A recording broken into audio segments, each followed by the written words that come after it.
एक दफ़ा का जिक्र है कि एक हरे भरे जंगल में एक पक्षी रहती थी जिसका नाम था बेबो चिड़िया। वो जंगल के सभी पक्षियों की सहायता करती बिना किसी स्वार्थ के। वो जंगल के गरीब पक्षियों को दाना ढूंढ कर देती और गरीब पक्षियों के बच्चों को उड़ने में उनकी सहायता करती। मिट्ठू और गुगलू कबूतर नदी किनारे बैठे आपस में बातें कर रहे थे जब कालू कौवा उन्हें देखकर उन्हीं के पास एक पेड़ के पीछे छुपकर उनकी बातें सुनने लग जाता है। गुगलू, तुम्हें पता है गंगू बाबा के पास एक पुराना खजाना है। हाँ मिट्टू, मैंने सुना है कि गंगू बाबा के पास बहुत पुराना खजाना है। न जाने अब वो ये खजाना किस पक्षी को देंगे। गुगलू, तुम्हें पता है गंगू बाबा ने कहा है जो उस जादुई चमकती हुई गुफा में सबसे पहले आज रात पक्षी पहुंचेगा वो खजाना वो उन्हें दे देंगे। मिट्टू, लेकिन मैंने सुना है कि वो खजाना गंगू बाबा उस पक्षी को देंगे जो समझदार और साफ दिल का मालिक होगा। गुगलू यार, आज पता चल ही जाएगा कि गंगू बाबा वो खजाना किस पक्षी को देगा। कालू कौवा जो पेड़ के पीछे बैठा सारी बातें सुन रहा था। इन सब पक्षियों को लगता है कि गंगू बाबा वो खजाना इनको देंगे। ये खजाना किसी पक्षी को नहीं मिलेगा।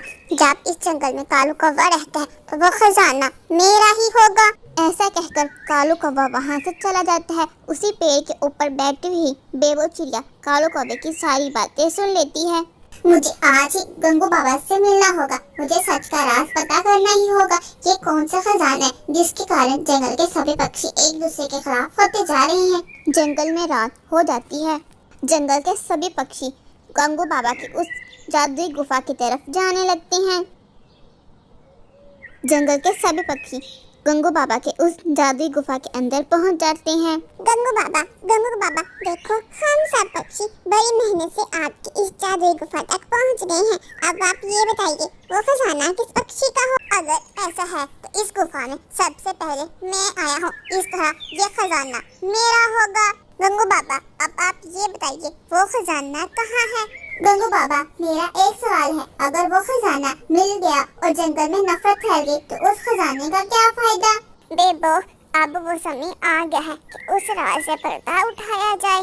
बच्चों, वो देखो वो रहा दुनिया का सबसे कीमती खजाना। और ये खजाना उसका होगा जो इसे सबके साथ बांटना चाहे। ये बुढ़ा पागल हो गया। इस मामूली सी किताब के लिए इसने हमसे इतनी मेहनत करवाई। कालू, मुझे ऐसा लगा कि तुमने कुछ कहा है। नहीं बेबो, मैं तो कुछ भी नहीं कह रहा। मैं तो ये सोच रहा था कि ये खजाना तुम्हें मिलना चाहिए। तुम ही हो इस खजाने की असल हकदार। कालू, तुमने सही कहा। ये खजाना बेबो को ही मिलना चाहिए क्योंकि ये खजाना वो सब पक्षियों के साथ मिल बांटेगी। इसलिए ये खजाना आज से बेबो का हुआ। फिर वो सब पक्षी वो खजाना लेकर वापस अपने जंगल की तरफ चले जाते हैं। अगले ही दिन बेबो चिड़िया जंगल के सभी पक्षियों को एक बड़े पेड़ के नीचे जमा करती है और वो किताब पढ़कर जंगल के सभी पक्षियों को सुनाती है। इस तरह जंगल पहले से भी ज्यादा बेहतर बन जाता है।